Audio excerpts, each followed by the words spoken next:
வாங்க இன்றைக்கி என்னென்னா மணலார் வந்தோம். சரி மணலாறில் தண்ணி விழுதா என்னென்னு பார்த்தோம் அப்படின்னு அச்சங்கோயிலுக்கு போகும்போது போனோம்.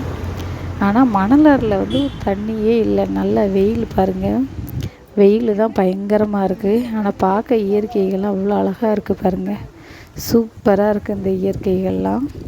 என்ன குளிக்கலாம் முடியாது, ஆனால் இங்கே கூட குளிக்க தண்ணி இல்லை பாருங்கள், எல்லாம் வறண்டு போய் கிடக்கு. மணலார் பூரா மணலாருங்கிறது மணலாக தான் கிடக்கு ஒழிஞ்சு வேறு எதுவுமே இல்லை. இதில் வடக்கட்டும் தேவை, அந்த சைடும் குளிக்க முடியாது, இந்த சைடும் குளிக்க முடியாது, எல்லா பக்கமே காஞ்சி போய் தான் கிடக்கு பாருங்கள். ஆனால் பார்க்கறதுக்கு நல்லா ரொம்ப அழகாக இருக்குது, ரொம்ப சூப்பராக இருக்குது. ஆனால் குளிக்க தான் முடியாது. கொஞ்சோண்டு வடக்க தள்ளி போனால் வேணால் கொஞ்சம் லேசாக உட்காந்து வேணால் மிங்கி மிங்கி குளிக்கலாம், குளிக்க முடியாது. இதிலெல்லாம் பாருங்கள் கொஞ்சமாக தண்ணி ஓடுது, ஒரு 2 மோட்டர் தண்ணி கணம் தான் ஓடுது. பார்க்க நல்லா இருக்கு. நம்ம கல் இந்த இதெல்லாம் பார்க்கும்போது இவ்வளோ அழகாக இருக்குது. ஆனால் மணலாறில் தண்ணியே இல்லை. இல்லை எவ்வளோ தண்ணி போகும் அந்த இடமே பாருங்கள், இதில் கொஞ்சமாக போகுது, ரொம்பலாம் தண்ணி போகல பாருங்கள், அழகாக இருக்குது. ஆனால் பார்க்கறதுக்கு